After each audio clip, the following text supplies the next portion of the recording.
Show you 6 mistakes that you should avoid to begin your sublimation journey.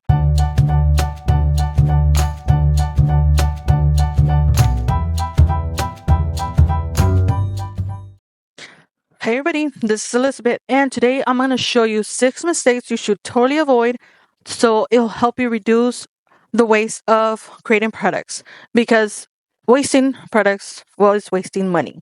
And you don't really want to do that. Maybe you're in a budget and that's the only products you have.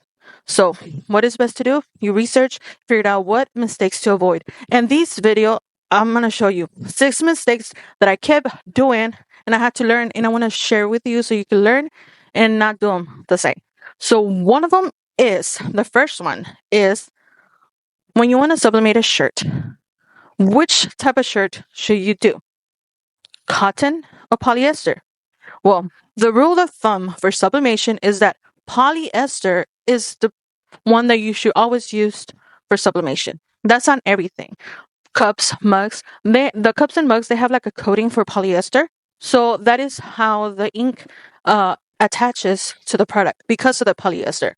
And so the shirts should be polyester, or at least 50% polyester. So like this shirt is 50% polyester. So you can sublimate in this, but I would suggest not a dark color. I would suggest a light color. For some reason, at least have tried, when you use dark colors to sublimate, you can't see the ink. It's like an invisible ink that only shows up in light colors, like my apron. So if you're going to use a shirt, do light colors, like baby blue or white or pink, light pink. Anything that's light, you'll be able to do. But as long as it's polyester on it and it doesn't say it's 100% cotton, it won't work. If it's polyester, it will. The second mistake that you would want to avoid is not having the correct time or the right pressure. Depends on the product. You have to make sure the pressure is in there. So whenever you use the machine, a heat press, you want to make sure that when you put the shirt, or when you press down the shirt doesn't move. This is a heat press. Right here on this knob, you fix the pressure. Depends on the pressure is how when you put it down and you press it down, the shirt or the sheet shouldn't come out. So we're going to use this paper right here. And when you close it down, this sheet shouldn't come out easily. When it doesn't come out easily, that means the pressure is correct. And that goes on the tumblers, the mugs, or anything. If it's loose, it's going to look like this. So when there's not enough pressure, you put it down. It's not enough pressure. This will come out easily. See how easily that came out? It shouldn't come out easily. So when you put enough pressure, the paper should be stuck. As so. See, it's hard. That's how you figured out the pressure for the the heat press. For the tumblers and the mug, you would just have to try whenever you put the tumbler in there. When you put the tumbler in this press, you have to figure out which one of these, which pressure or the lines right here will go with the pressure that you're going to use for the tumbler or the mug. So whenever you add the tumbler or the mug, you want to make sure that this doesn't move out. So in order for you to do that, you're going to make sure that these knobs are out or in. Depends on the product. So if it's a mug, it has to close, this lever has to close all the way. So we're going to use these knobs to take it, to make sure that this mug has the pressure. So now it closes and the mug doesn't get out. That's a good pressure. Okay, that is a good pressure. So now for the tumbler, you do the same thing. You can do this before you even open. So these right here, when you close it, it's going to be loose. It comes out. You don't want that. So what you do is you close this up and you want to create pressure by moving the knob so that it creates pressure on it all the way in here. I usually count the lines on right here, these right here, so I can figure out what line to put it for the mug and for the tumbler. So they have different lines that you can measure and create the pressure necessary for the tumblers.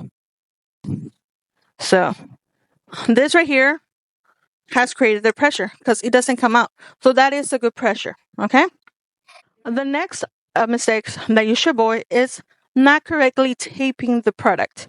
So that's on the mug and on the tumbler. This one wasn't correctly taped, so it made it ghosted. That's what's called ghosting. So it didn't make the right pressure, so it didn't heat correctly, and so there's not a lot of color in here. Same goes with mugs. Right here, this didn't have a lot of heat, so that's another mistake. So basically, if you want to reduce this ghosting, what you're gonna have to do is make sure you tape it correctly. Tape the top, and then you tape the bottom, and make sure that this is taped correctly too. Okay, and create the pressure. The sheet shouldn't be moving. Once you know that the paper is stable and not loose, there's no bubbles, then that is the correct way to tape it. The next mistake you should avoid is not pre-pressing your garments or products. So every time that you want to press a garment, you should always press it for 5 seconds, either to remove the wrinkle and also to remove any moisture that is trapped in the garment so that the print comes out really good and crisp. Also use a lint roller to remove any lint that's on the garment. If not, it's going to make marks of lint on your garment, and you don't want that. Number 5. The 5th mistake that you should avoid is not having the correct mode on your heat press. So this is the machine that you use to heat up your heat press or your tumbler press. When you turn it on, it turns like that, and it has 3 modes. This mode is for shirts, second mode is for tumblers, and the third mode is for mugs. So whenever you don't put it on the correct mode, the correct temperature won't heat the design, and it will come out like faded. So this is what happened to this mug. So I couldn't figure it out why it came out like this, and I did it at 400 degrees, almost at 400 degrees, which was like 396 degrees at 200 seconds, and it just kept coming out like this, like ghosted. And it was the highest temperature, longest time, and I couldn't figure out what until I figured out the mode. So now when I do mugs, I make sure that it's on the correct mode so that it does print out correctly, like this or like that. That's a few mistakes that I had to learn from the beginning, and I had to waste a bunch of mugs to figure that out. Another thing, the last mistake the number 6 mistake that I always do, and I kept doing because I kept forgetting to do it correctly, is not flipping or mirroring the image. Why is it important to do that? It's because the mug itself, like this, I forgot to flip the image, so now the words are backwards. So whenever you want the image to look correctly, when you're sublimating, make sure you mirror. So this is backwards. The words are backwards. That's upside down too. So the words are backwards right here.